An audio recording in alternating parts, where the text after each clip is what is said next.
buah atau sayur ya, Sayur, sayur sih ya. Kan iya. sayur tuh nggak ada gula sama sekali, nggak ada ya. Beberapa sayur mengandung gula, tapi gulanya rendah. Tapi kalau kelebihan makan sayur bahaya nggak? Tergantung seberapa banyaknya. Kalau lebihnya banyak banget, bisa menimbulkan gangguan pencernaan, bisa begah, bisa kembung, bisa sembelit, Oh, bisa diare gitu. kasarnya itu doang ya, kalaupun kelebihan ya. Eh, Beberapa sayur kalau dikonsumsi dalam jumlah yang sangat sangat sangat sangat banyak gitu ya, terutama sayur yang berwarna hijau tua, kayak misalnya kangkung, bayam gitu ya, terus sayur seperti brokoli, jamur, asparagus, itu berpotensi meningkatkan asam urat dalam darah.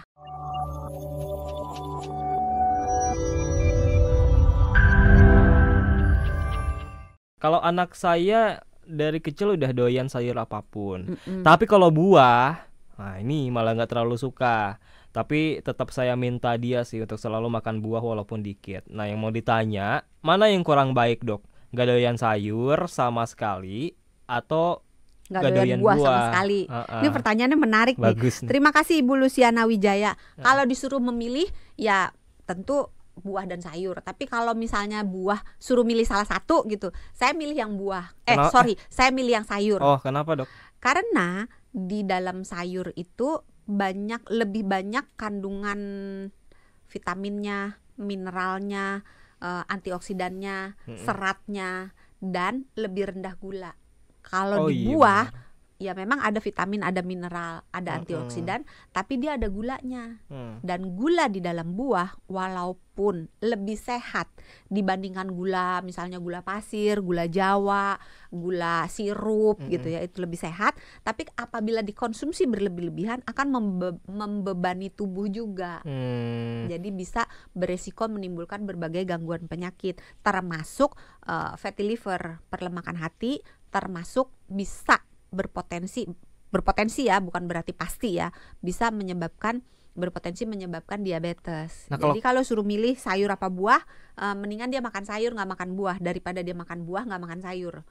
Tapi Ibu Luciana udah bener nih, dibujuk-bujuk, diakalin, jadi mau kan makan buahnya. Dan memang dari Kemenkes pun menetapkan porsinya, kan kalau di search ya sahabat Sonora, piring makan dari Kementerian Kesehatan Republik Indonesia bentuknya piring, masih inget nggak? Oh iya, dibagi dua kan, bener. Kiri sama kanan. Yang sebelah kiri 2/3 makanan pokok, 1/3 protein.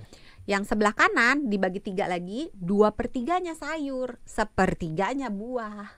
Jadi memang makan sayur harus lebih banyak daripada makan buah. Ini anaknya sampai ngechat nih. Apa Kak, sekarang saya suka buah lah. Mana malah jadi Kok tahu nih anaknya Ibu Luciana nih. Tapi kalau disuruh memilih dok, buah atau sayur ya, sayur sih ya. Kan sayur tuh nggak ada gula sama sekali, nggak ada ya. Beberapa sayur mengandung gula, tapi gulanya rendah. Tapi kalau kelebihan makan sayur bahaya nggak? Tergantung seberapa banyaknya. Kalau lebihnya banyak banget, bisa menimbulkan gangguan pencernaan, bisa begah, bisa kembung, bisa sembelit, bisa diare. Kasarnya gitu. itu doang ya, kalaupun kelebihan ya. Beberapa sayur kalau dikonsumsi dalam jumlah yang sangat sangat sangat sangat banyak gitu ya, terutama sayur yang berwarna hijau tua, kayak misalnya kangkung, bayam gitu ya, terus sayur seperti brokoli, jamur, asparagus, itu berpotensi meningkatkan asam urat dalam darah. Tapi itu harus benar-benar banyak ya. Kalau dikonsumsi dalam jumlah yang secukupnya dan orangnya tidak terlalu sensitif, biasanya masih aman. Nah kita sekarang ke ini nih, pentingnya sayur apalagi untuk tumbuh kembang anak. Apa aja sih emang pentingnya dok? Sayur itu merupakan sumber serat. Makanan hewani nggak ada seratnya. Sama sekali nggak ada ya? Nggak ada. Terus merupakan salah satu sumber vitamin C. Makanan hewani nggak ada vitamin C-nya.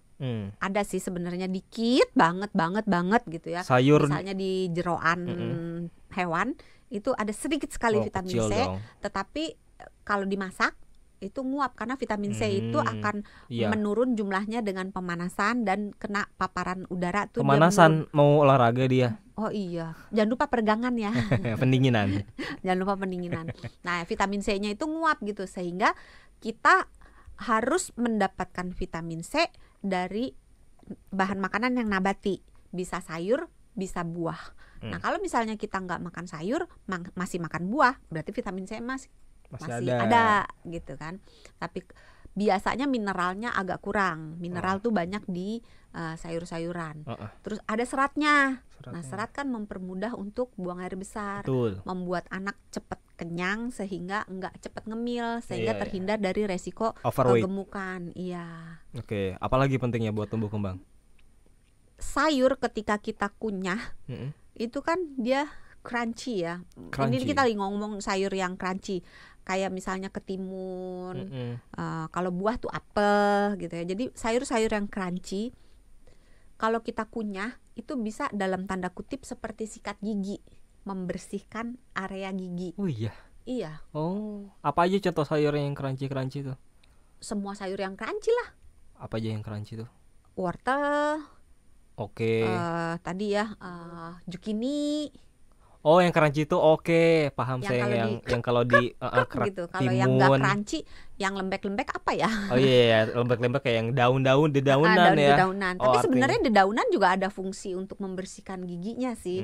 Karena bagaimanapun ketika dikunyah kan dia muter-muter dan tidak menimbulkan sisa. Terong nggak sih, Dok? Bisa ya yang crunchy ya gitu-gitu ya. Tapi terong termasuk sayuran yang kalau buat super taster dirasa akan lebih pahit. Makanya kalau buat anak-anak yang kayak gini dikupas kulitnya. Kan biasa kalau kita ibu-ibu makan terong kan nggak pernah dikupas ya. Tapi kalau anaknya misalnya termasuk anak yang super sensitif, dikupas kulitnya dan cara ngupasnya juga beda. Harus dari ujung ke pangkal. Jadi kalau terong kan ada kayak gagangnya itu ya. Jadi jangan dari gagang ke arah sebaliknya, tapi dari arah sebaliknya ke arah gagang, terus dibuang area yang deket gagang. Nah, kalau anak kurang makan sayur, Dok, dampaknya apa ke kesehatan? Pupnya susah. Terus tadi kan serat juga berfungsi sebagai makanan buat bakteri usus kan. Nah, kalau anak ini tidak makan buah dan tidak makan sayur, nggak ada seratnya, maka bakteri-bakteri di saluran pencernaannya akan kelaparan. Jadinya jumlahnya akan terbatas atau malah menurun. Ya kalau misalnya kita punya binatang peliharaan deh misalnya, kalau nggak dikasih makan kan lama-lama meninggoy. Iya sama. Nah kalau bakteri baik di saluran pencernaannya, keseimbangannya jadi terganggu, jadi jumlahnya menurun, varietasnya menurun, maka si anak akan mengalami gangguan imun, mengalami gangguan pencernaan, mengalami gangguan penyerapan, mengalami gangguan emosi, karena bakteri di dalam usus itu mempunyai banyak fungsi. Salah satunya itu mengatur moodnya. Bukan cuman kena masalah gizi, tapi juga bisa jadi masalah perilaku juga buat anak. Oh gitu. Bisa. Oke, karena bakteri di dalam usus itu bisa secara langsung komunikasi dengan otak. Ada jalur jadi nyambung ya. Nyambung langsung. Gitu. Makanya coba kalau anaknya agak-agak nakal gitu ya.